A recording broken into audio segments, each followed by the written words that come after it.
ये चूहों के पापा अपने बच्चों को बिल्ली से बचने की ट्रेनिंग दे रहे थे। अरे साला। और इधर ये बिल्ली भी अपने बच्चों को चूहा पकड़ने का ज्ञान दे रही थी। चूहे के पापा छुटकू को चूहेदान से रोटी निकालने को बोलते, तो छुटकू अंदर जाकर कुप है मुझसे वही स्मार्ट। लेकिन इस चूहे की एक छोटी बिल्ली से गहरी दोस्ती थी। दोनों साथ में डांस भी करते थे।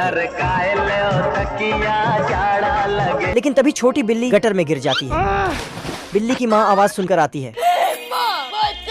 चूहा अपने दोस्त को बचाने के लिए गटर में कूद जाता है। छोटी बिल्ली डूबने वाली थी, तभी ये चूहा उसे अपनी पूंछ देता है और दोनों बच जाते हैं। अब बिल्ली और चूहों में दोस्ती हो चुकी थी। तभी बिल्ली को याद आता कि एक बार चूहे ने इसकी आंख में हमला किया था, तो ये भी अपना बदला लेने लगती है और चूहे बिल्ली में फिर लड़ाई हो जाता है।